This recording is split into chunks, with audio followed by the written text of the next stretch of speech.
वक्त आने दे ए आसमां, तुझे बता देंगे अभी से क्या बताए क्या है हमारे दिल में। तो वेलकम बैक और यूट्यूब चैनल एनटीए वाला। जैसे कि आप सब जानते हैं 12 क्लास की हिंदी चालू कर दी गई है, जिसमें हमने सिलेबस से लेकर के जो कवि होते हैं और कविता होता है, कहानी होता है और उसके लेखक होते हैं, ये सबका वीडियो हम दे चुके हैं। डिस्क्रिप्शन में उसका लिंक आप लोगों को दे दिया जाएगा, आप लोग उसको देख लीजिएगा। और आज हम लोग चालू करने जा रहे हैं क्लास 12 का हिंदी है, उसका दूसरा चैप्टर। दूसरे चैप्टर में सबसे पहले आप क्या देखने वाले हैं, तो आज देखने वाले हैं सूरदास के पद, ये दूसरा चैप्टर है। ठीक है, ये भी वीडियो आप लोगों को वन शॉट में ही मिलेगा, ये भी वीडियो आप लोगों को क्या होगा, वन शॉट में ही मिलेगा। तो चलते हैं, आगे बढ़ते हैं। जैसे कि आप सब जानते हैं कि ऑब्जेक्टिव जो क्वेश्चन होता है क्लास 12 के हिंदी का, कवि का जो परिचय होता है, यानी उसमें लगभग लगभग कवि के द्वारा क्या किया गया है, उनका जन्म मृत्यु और उनके लेखनी कुछ क्या होता है उसमें रहता है। तो इन सभी चीजों के बारे में हम लोग देखेंगे।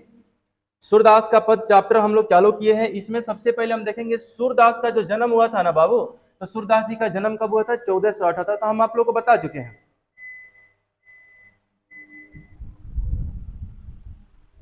हाँ, बोल रहे थे कि सूरदास जी का जो जन्म हुआ था वो कब हुआ था, 1478 में। तो किसी का नाम, उसका जन्म तिथि, ये याद करने का कोई कंसेप्ट नहीं होता है, समझाने का कोई कंसेप्ट नहीं होता है। बस नाम है तो नाम है, उसका जन्म कल नहीं हो सकता है, परसों हुआ होगा, परसों तरसों हुआ होगा, है ना। तो इसको तो आप लोग 2 बार 4 बार पढ़िएगा, दिमाग में वैसे ही बैठ जाएगा। और जो ट्रिक के लायक था, हमने ट्रिक के माध्यम से उन चीजों को बताने का प्रयास किया है। ठीक है, अब इसमें देखिए, ये भी अनुमानित है, ये भी अनुमानित है। जो 1478 है ना, ये भी अनुमानित है, परफेक्ट दिन डे नहीं, मतलब ईयर पता नहीं है, इसके आसपास माना जाता है।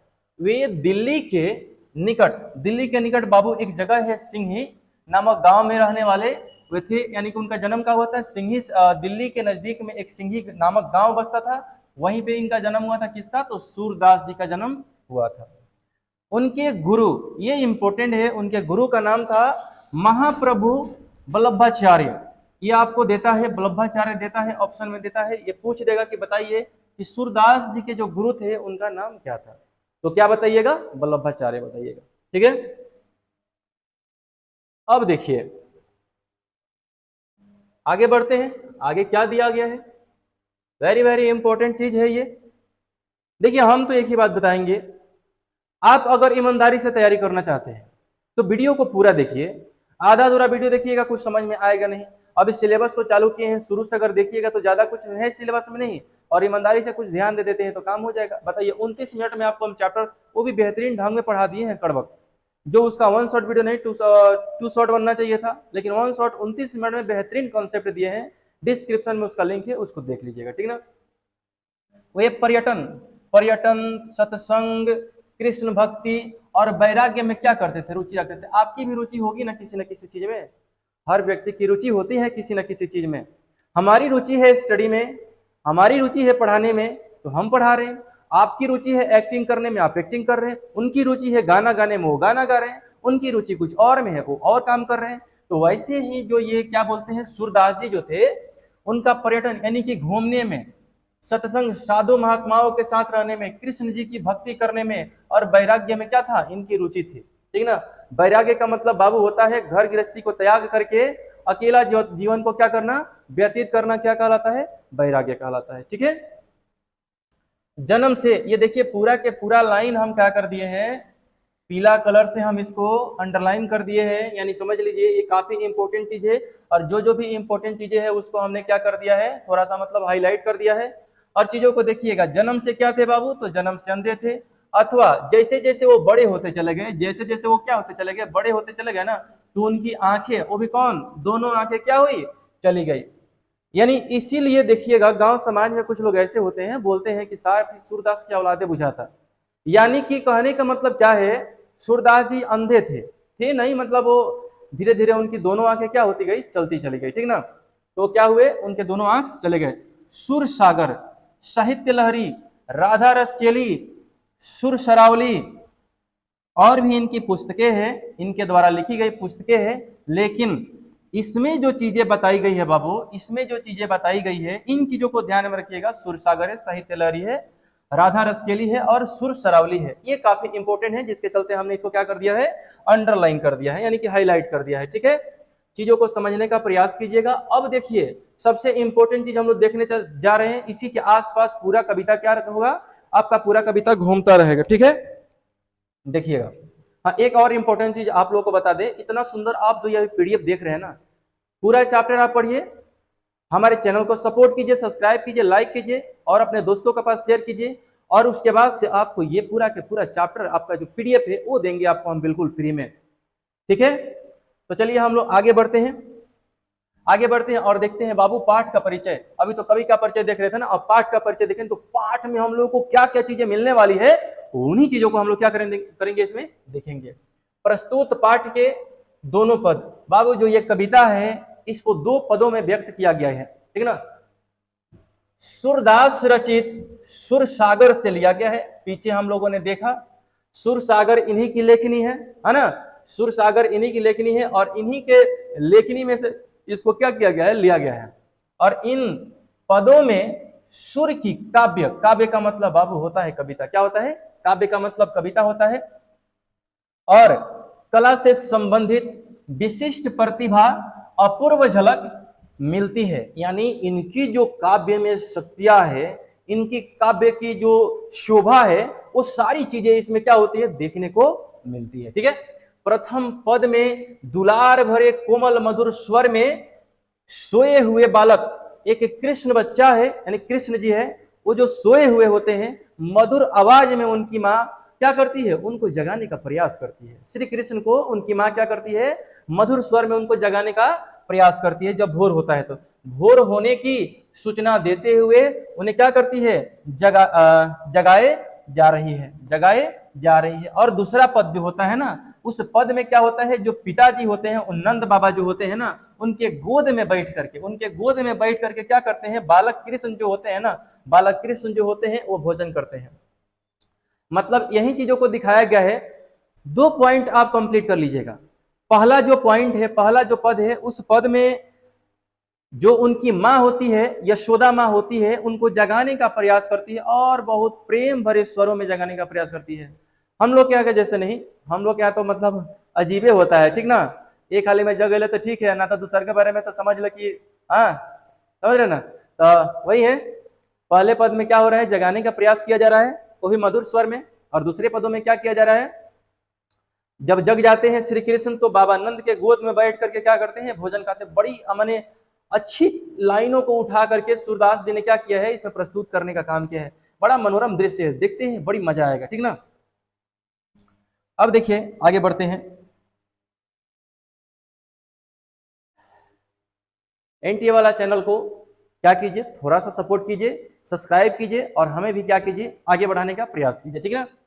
अब देखिए प्रथम पद हम लोग चालू करने जा रहे हैं। प्रथम पद का जो भावार्थ है उसको चालू हम लोग करने जा रहे हैं और देखते हैं कि प्रथम पद के भावार्थ में सूरदास जी क्या बताने का प्रयास कर रहे हैं। जागिए ब्रजराज कुंवर, कमल कुसुम फूले। बाबू कुसुम का मतलब क्या होता है, पुष्प होता है। और यहाँ पर देखिए ये ब्रज में रहने वाले थे। और जागिए ब्रजराज के कुंवर, हे ब्रज में निवास करने वाले कृष्ण, अब आप क्या कीजिए, जागिए। सुबह में देखिएगा ना, सुबह में क्या होता है कि कुछ ऐसे पुष्प होते हैं जो सुबह में खिल जाते हैं, है ना। तो वो सुबह में खिल जाते हैं। अब मान लीजिए पुष्प खिल गया है और भी बहुत सारे लोग जग गए हैं, सूर्य जग गए हैं, ठीक ना। तो अब उसके बाद से कोई व्यक्ति जगता है, ठीक ना, तो ये अच्छी चीज नहीं है। तो इसमें देखिए क्या किया जा रहा है, माँ यशोदा जो होती है तरह तरह के मतलब क्या करती है, चीजों को दिखा करके इनको जगाने का प्रयास कर रही है। एक चीज आप नोट कीजिएगा, ठीक ना। सबसे पहले हम इसका व्याख्या नहीं किए हैं, हम इन पंक्तियों को सजा करके सामने लेकर के आए हैं ताकि क्या हो, जो मतलब एग्जाम में क्वेश्चन पूछा जाएगा उसमें पूरा का पूरा नंबर आपको मिल जाए, ठीक ना। सबसे पहले क्या कीजिएगा कि प्रस्तुत पंक्ति, ये जो बाबू पंक्ति है कहाँ से ली गई है, इसको किसने लिखा है, ठीक ना, इसको लिखना जरूरी है। तो सबसे पहले प्रस्तुत पंक्ति हमारे पाठ्य पुस्तक, बाबू किताब का नाम कौन सी है, किताब का नाम है दिगंत भाग 2। किताब का नाम कौन सी है, तो दिगंत भाग 2। दिगंत भाग 2 के सूरदास के पद कविता से क्या किया गया है, लिया गया है। यह सूरदास के विश्व प्रसिद्ध यानी कि विश्व में चलने वाली इनकी ये कविताएं हैं, है ना। वहां से क्या किया गया है, इसको लिया गया है। कीर्ति सुरसागर से क्या किया गया है, संकलित है। और इस पंक्ति के माध्यम से कवि क्या करते हैं, कहते हैं क्या कि जागिए ब्रज के राजकुमार। कुंवर मतलब राजकुमार होता है बाबू, कुंवर मतलब क्या होता है, राजकुमार होता है। श्री कृष्ण भोर हो गई है, कमल के पुष्प भी क्या हो गए हैं, कमल कुसुम खिले फूले, यानी कि जो कमल के पुष्प है, यानी कमल के जो पुष्प है वह क्या हो चुके हैं, खिल चुके हैं। एक एग्जाम्पल देने का प्रयास किया जा रहा है, एक एग्जाम्पल दिया गया है कि कमल के पुष्प तो खिल गए हैं और अभी तक आप सोए हुए हैं, है ना। तो वैसे नहीं, है ना। देखिए अगले पंक्ति में देखते हैं क्या बताने का प्रयास किया गया है। अगले पंक्ति में देखते हैं, ये तो पहली पंक्ति थी।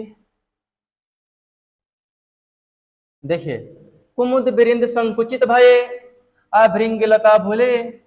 अब देखिए इस पंक्ति के माध्यम से कवि कहते हैं, कुछ चीजों को तो उड़ा दिए ना हम, कुछ चीजों को इसमें से हटाए हैं। इसमें सिर्फ व्याख्या, इसका जो ये जो लाइन है ना, जो पंक्ति है ना, सिर्फ उसका मतलब इसमें हम डाले हैं।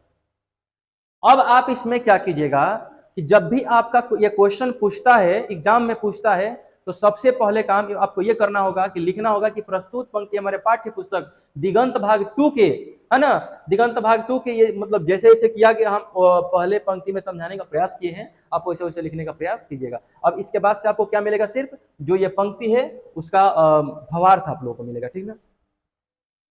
वही है कि इस पंक्ति के माध्यम से कवि क्या कहते हैं कि कुमुद के पुष्प जो है ना, कुमुद के जो पुष्प है ना, अपनी पंखुड़ियों को संकुचित यानी कि समेट कर लिया है और भौरे लताओं पर क्या गए, छिप गए हैं। देखिएगा बाबू, एक पुष्प होता है जो रात्रि में खिलता है और सुबह होते होते क्या होता है, वह संकुचित हो जाता है। क्या होता है, सुबह होते होते वह संकुचित हो जाता है और उसी संकुचित हुए लताओं में क्या हुए हैं, भौरे छिप गए हैं। ये इंडिकेशन है, ये इंडिकेशन है कि सुबह हो गई है और भौरे भी क्या हो गए हैं, भौरे भी छिप गए हैं, है ना। और श्री कृष्ण बाबू तुम तो सो रहे हो, है ना। तो इन्हें जगाने का प्रयास किया जा रहा है, श्री कृष्ण को क्या किया जा रहा है, जगाने का प्रयास किया जा रहा है, ठीक है। अगले पंक्ति को हम लोग देखते हैं, तमच्चुर खग रोर सुनहु बोलत बनराई। अब देखिए तमच्चुर मतलब क्या होता है बाबू, तो तमच्चुर का मतलब होता है, तमच्चुर का मतलब होता है मुर्गा। क्या होता है, मुर्गा। और खग का मतलब क्या होता है, खग का मतलब होता है पक्षी होता है, ठीक ना। यानी कि मुर्गा का, पक्षी का रोर मतलब हल्ला गुल्ला सुनाई देना चालू हो गया है। अब बोलत बनराई, यानी इस पंक्ति के माध्यम से कवि क्या कहना चाहते हैं कि जो मुर्गा है, पक्षियां है, वो क्या हो गए हैं, कोलाहल यानी कि शोरगुल कर रहे हैं, उनकी आवाज सुनाई दे रही है। और और और वन के जो पेड़ पौधे भी आपको क्या कर रहे हैं, आवाज दे रहे हैं, आपको बुला रहे हैं। इनको, श्री कृष्ण को बुला रहे हैं, श्री कृष्ण जी सोए हैं। और ये सारी की सारी पंक्तियां जो है ना, उनकी माँ यशोदा उनको तरह तरह के एग्जाम्पल देकर के जगाने का प्रयास कर रही है ना। आगे बढ़ते हैं,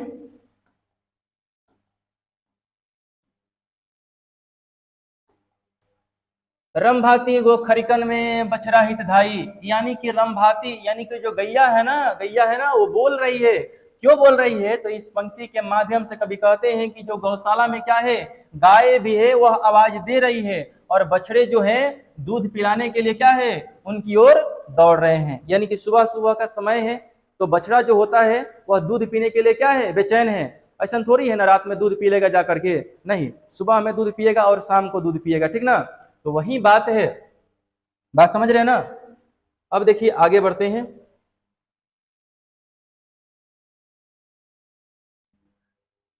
बिंदु मलिन रवि प्रकाश गावत नर नारी, असुर श्याम प्रातः उठो अंबुज करधारी। बाबू इसका मतलब यही होता है, बिंदु का मतलब क्या होता है, बिंदु का मतलब चंद्रमा होता है। और मलिन का मतलब क्या होता है, जो चंद्रमा है ना, रात में चंद्रमा दिखते हैं और सुबह चंद्रमा क्या हो जाते हैं, विलुप्त हो जाते हैं, नहीं दिखते हैं, यानी थोड़ा मलिन टाइप के दिख रहे हैं, माने हल्का हल्का दिख रहे हैं, है ना। तो वही है कि बिंदु मलिन और रवि प्रकाश, यानी रवि का मतलब क्या होता है बाबू, तो रवि का मतलब होता है सूर्य होता है, यानी और जो चंद्रमा है वह छिप गए हैं और सूर्य हैं बाहर आ गए हैं, लोग उनकी पूजा अर्चना कर रहे हैं, है ना, गावत नर नारी यानी कि उनकी पूजा अर्चना कर रहे हैं, गीत उत गा रहे हैं, ठीक ना। असुर श्याम प्रातः उठो अंबुज करधारी। बाबू क्या होता है, अंबुज का मतलब क्या होता है, कमल के पुष्प। यहाँ पर देखिए इस पंक्ति के माध्यम से क्या होता है, कवि कहते हैं कि चंद्रमा का जो प्रकाश है वो हटने लगा है और सूर्य का जो प्रकाश है बाबू, सूर्य का जो प्रकाश है वह चारों दिशाओं में क्या हो गए हैं, फैलने लगा है। सभी नर साथ सूरदास भी भजन गा रहे हैं। जितने भी नर नारी हैं सूर्य का क्या कर रहे हैं, सूर्य नमस्कार कर रहे हैं, सूर्य का भजन गा रहे हैं। उसमें कौन है, उसमें कौन है, सूरदास भी सम्मिलित है। हे कृष्ण, हे कृष्ण, अब उठ जाइए, अब तो कमल के पुष्प भी पूरी तरह क्या हो गए हैं, खिल गए हैं। सुबह में कमल के पुष्प जो होते हैं वो बहुत अच्छी तरह से क्या होते हैं, खिल जाते हैं, वो भी खिल गए हैं। आप बताओ पहले, इतना एग्जाम्पल दे कि गौवा में कौन केहू के जगाएगा, नहीं जगाएगा, ठीक ना। गौवा में तो बस एक बार बोल दो है सना, अगर उतना पे जा गए तो ठीक है, ना तो फिर समझ रहे हो ना, जाए 2-4 लाख दे फिर से वो जग जाए ना, तो वही है। लेकिन ये श्री कृष्ण है ना, श्री कृष्ण भगवान के अवतार थे, ठीक ना। कंस को मारने के लिए क्या किए थे, वो जन्म लिए थे, ठीक ना। महाभारत करा दी वो अलग बात है। आगे देखते हैं, आगे देखते हैं। पहचान रहे इस कैरेक्टर को, पहचान रहे तो कमेंट कीजिए कौन है ये, पहचान रहे तो कमेंट कीजिए ये कौन है। मेरी बुराई करने वालों कभी मेरी बराबरी तो करके दिखाओ। बाबू एगो बात बताते हैं, गांव समाज में अगर आपका कोई कुछ नहीं कर पाएगा ना तो आपका बुराई करेगा। तो हम तो यही कहते हैं कि हमारी बुराई करने से क्या फायदा है, हमारी बराबरी तो करके दिखाओ, है ना। तो देखिए बुराई करने वाले बाबू कितने मिलेंगे, बुराई करने वाले 1000 मिलेंगे, उनके बातों को सुनना नहीं है, अपने लक्ष्य पे ध्यान देना है, अपने काम पे ध्यान देना है। यहां से बाबू हम लोग क्या किए, एक खंड को खत्म कर चुके हैं, एक पद को खत्म कर चुके हैं, अब दूसरा पद है। पहले पद में हमने बताया था आप लोग को पाठ के परिचय में, इसमें उनको जगाने का प्रयास किया जाएगा तरह तरह के एग्जाम्पल देकर के, ठीक ना। अब इसमें देखिए कितना अच्छा अच्छा भोजन बनेगा और खाना खाएंगे कौन, कृष्ण जी, वो भी बाबा नंद के गोद में बैठ करके। अब वो जग गए हैं और खाने की व्यवस्थाएं चल रही है, देखिए कैसे। जेवत श्याम नंद की कन्या, यानी कि इस पाठ के माध्यम से कवि क्या कहना चाहते हैं कि भगवान जो श्री कृष्ण हैं नंद बाबा के गोद में बैठ करके क्या कर रहे हैं, भोजन करते हैं। ये जो पंक्तियां दी गई है ना, ये पंक्ति है, ये पंक्ति मिलाकर किसी व्याख्याएं की जाती है। कछुक खात कछु धरनी गिरावत, छवि निखरती नंदरनिया। अब छोटे बालक हैं, अब छोटे बालक है, ध्यान रखिएगा, छोटे बालक है वो, तो क्या करेंगे, जहां खाएंगे तहां गिराएंगे नहीं, वो तो गिराइबे करेंगे, ये तो निश्चित है कि गिराइबे करेंगे। आप भी गिराए होंगे या गिराते भी होंगे, हम भी गिराए थे। देखिए हम लोग तो क्या करते थे कि जब थाली होता था ना, थाली में जब खाना खाते थे ना तो पता चलता था, जब पूरा खाना समाप्त कर लिए तो जब ये थाली यहाँ से हटता था ना तो यहाँ पे लगता था इसे कौची हो क्या है, एगो अर्ध चांद हम लोग क्या कर दिए हैं, बना दिए हैं। और सबसे पहले तो ये है कि एक जगह खाना खाने से पेटे नहीं भरता था। पहले तो मान लो कि चूल्ही तक खाना बनता था, चूल्ही तक पहले खाएंगे और फिर ओकरा बाद से क्या करेंगे, ले जाएंगे छत पर खाएंगे, फिर दुआरा खाएंगे, फिर उन्हें जाके कौन सी गली में खाएंगे, तब जाकर के पेट भरता था ना। अब देखिए, अब देखिए वही है, इस पंक्ति के माध्यम से कवि क्या कहना चाहते हैं कि श्री कृष्ण जी है इसमें से निकाल करके क्या कर रहे हैं, कुछ खाना को खा रहे हैं और कुछ नीचे गिरा दे रहे हैं, है ना। तो यहाँ पर देखिएगा, ये हो गया, बस यही था। और ये जो छवि निखरती नंदरनिया, ये जो छवि है, ये जो दृश्य है, वो क्या हो रहा है, माता यशोदा प्रेम पूर्वक क्या कर रही हैं, उनके मुख को देख रही है। जो खाना खा रहे हैं, खाना को नीचे गिरा रहे हैं, ठीक ना। ये जो छवि है उसको कौन देख रहा है, ये जो छवि है उनकी माँ यशोदा उन क्या कर रही है, देख रही है, ठीक है। आगे बढ़ते हैं। बड़ी बड़ा बेसन बहु भातनी व्यंजन विविध अंगनिया, यानी अंगनिया मतलब आंगन होता है बाबू। इस पंक्ति के माध्यम से कभी कहते हैं कि बेसन जो है ना, बेसन के बने बड़ी बड़ा और बहुत विभिन्न प्रकार के क्या किए गए हैं, भोजन बनाए गए हैं। और ये भोजन कहाँ, आंगन में रखा हुआ है। कहाँ रखा गया है, आंगन में रखा, बड़ी है, बड़ा है, और बेसन के अनेक सारे आइटम बना करके क्या किए गए हैं, आंगन में रखा गया। उसमें दूध है, मिश्री है, मलाई है। इसमें से श्री कृष्ण को जो अच्छा लगेगा क्या करेंगे, वो खाएंगे अपना, है ना।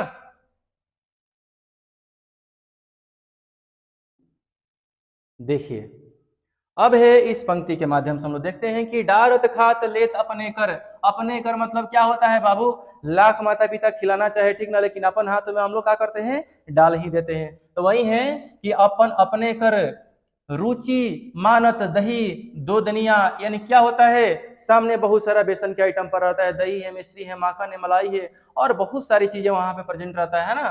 तो अपने रुचि के अनुसार, अपने मन के अनुसार क्या करते हैं, उसमें से निकाल करके खाते हैं। तो वही है कि इस पंक्ति के माध्यम से कवि कहते हैं कि उनकी रुचि दोनी में दोनी में रखे।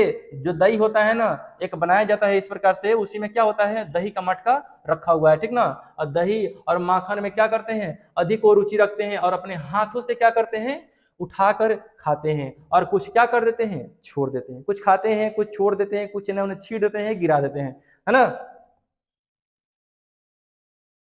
आगे देखिए, अब देखते हैं कि मिश्री दही माखन मिश्रित करी मुख नावत छवि धनिया, यानी कहने का मतलब क्या है कि इस पंक्ति के माध्यम से कहते हैं कि बालक श्री कृष्ण क्या करते हैं, अपने हाथों से मिश्री जो है ना, मिश्री मिला हुआ दही को क्या करते हैं, माखन अपने मुख में क्या करते हैं, डालते हैं। यानी कि जो मिश्री है ना, मिश्री मक्खन उखन में सब मिला हुआ मतलब पूरा मीठा मीठा है ठीक ना, उसको अपने मुख में क्या करते, डालते हैं। और उनकी यह छवि बड़ी धन्य है, बड़ी धन्य है यह छवि। और यह छवि को कौन देख रहा है, माँ यशोदा देख रही है ना। चलिए आगे बढ़ते हैं, आगे बढ़ते हैं और देखते हैं। ये तो समझिए दृश्य क्या दृश्य है, ये दृश्य क्या दृश्य है, बहुत ही सुंदर दृश्य है। देखिए, आपुन खात नंद मुख नावत, अपने ही खा रहे हैं और बाबा नंद के मुख को नवा भी रहे हैं। सो छवि कहत ना बनिया।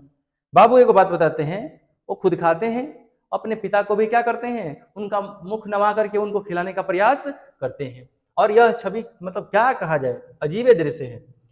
इस पंक्ति में कवि कहते हैं कि बाल श्री कृष्ण, बाल मतलब जो बाल स्वरूप उनका होता है, बच्चा होते हैं, श्री कृष्ण स्वयं भी खा रहे हैं और क्या करते हैं, और नंद बाबा को भी क्या कर रहे हैं, और नंद बाबा को भी खिला रहे हैं। और इस दृश्य का वर्णन, इस दृश्य का वर्णन नहीं किया जा सकता है, इस दृश्य का वर्णन नहीं किया जा सकता है। देखिए इसमें से कुछ कट गया है ठीक ना, हम बता देते हैं। इस दृश्य में बाल श्री कृष्ण का निश्चल प्रेम को क्या किया गया है, निश्चल प्रेम, निश्चल प्रेम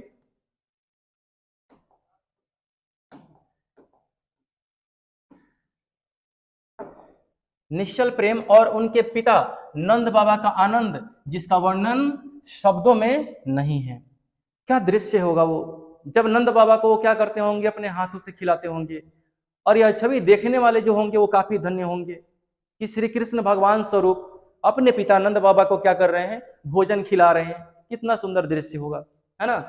अब देखिए, अब देखिए, अब इन पंक्ति के माध्यम से देखते हैं कि जो रस नंद यशोदा बिलसत, सो नहीं तीनों भुवनिया, तीनों भुवनियों का मतलब यही हुआ। यानी कि समझ लीजिए, इस समय की बात बताते हैं, 2 रुपया, 10 रुपया, 20 रुपया, 200 रुपया में क्या करते हैं, लोग अपने जमीर तक को बेच देते हैं। कुछ रुपयों के लिए लोग क्या करते हैं, अपने जमीर तक को बेच देते हैं। लेकिन इसमें तीनों भवनों की बात हो रही है, जिसमें आपके पास सुख है, ऐश्वर्य है, शक्ति है, आनंद है, आपके पास ज्ञान है, आपके पास मतलब समझिए कि तीनों भवनों की जब हम बात बोलते हैं ना, तो इसमें आपके पास क्या है, हर चीज अवेलेबल है, ठीक ना। भोजन करी नंद अचमन लिनहो मांगत सूर जुठनिया, यानी कहने का मतलब क्या हो गया, जब नंद बाबा जाते हैं अपने जूठे हाथों को धोने के लिए, तो उस समय सूरदास जी क्या करते हैं कि कुछ चीजें जो आपका जूठन बचा हुआ है ना, वो प्रसाद के रूप में क्या कीजिए, मुझे दे दीजिए, है ना। कितना सुंदर पंक्ति है कि इस पंक्ति के माध्यम से कवि कहते हैं कि इस समय जो खुशी नंद बाबा और माँ यशोदा को हो रही है, वो खुशी तीनों लोक में, धरती आकाश पाताल तीनों लोक में ये देखने को नहीं मिलेगी। भोजन कराने के बाद नंद बाबा जो कुल्ला करते हैं, तो कभी सूरदास बालक श्री कृष्ण का जूठा मांगते हैं, जिससे पाकर स्वयं को क्या मानते हैं, धन्य मानते हैं। बालक श्री कृष्ण का जूठा, वो तो भगवान के स्वरूप होते हैं, उनका जूठा मांग करके वो क्या करते हैं, अपने आप को धन्य महसूस करते हैं और प्रसाद स्वरूप क्या करते हैं, उसको मांगते हैं। ठीक है, बाबू एक बात आप लोग को हम बता देते हैं, एक बात आप लोग को बता देते हैं। सबसे पहले ढूंढना है तो आगे बढ़ाने वाले को ढूंढिए, इस्तेमाल करने वाला तो आपको ढूंढ ही लेगा। अगर बाबू आपका इस्तेमाल करना होना तो इस्तेमाल करने वाले वो आपको ढूंढ ही लेंगे। आप वैसे ढूंढिए ना, वैसे लोग को ढूंढिए ना जो आपको आगे बढ़ाए और मजबूती के साथ आपके साथ क्या रहे, डटा रहे, है ना। आने तो पैर खींचने वालों की संख्या तो समझ लीजिए, आपको आगे बढ़ाने वालों की संख्या क्या है, 2 है ना, तो आपको समझ लीजिए कि पीछे खींचने वालों की संख्या 200 है। तो अपने कार्य पे, अपने लक्ष्य पे अडिग रहना है और आगे बढ़ते रहना है, किसी से डरना है नहीं, है ना। तो आई थिंक कि मेरे हिसाब से ये पूरा का पूरा चैप्टर आपको बढ़िया से समझ में आया होगा। अब बढ़िया से समझ में आया तो अच्छा सा कमेंट कर दीजिए और वीडियो को अपने दोस्तों के पास शेयर जरूर कीजिए ताकि इसका लाभ उसको भी मिल सके, ठीक है ना। और आप लोगों को हम बता रहे हैं कि सिलेबस आपको समय से पहले हम क्या कर देंगे, समाप्त कर देंगे, ठीक ना। तो आज का वीडियो अगर आपको अच्छा लगा है तो हमारे चैनल को सब्सक्राइब कर लीजिए और हम मिलते हैं एक ऐसे ही एनर्जी के साथ अगले वीडियो में। और तब तक के लिए दीजिए मुझे इजाजत। जय हिंद, जय भारत।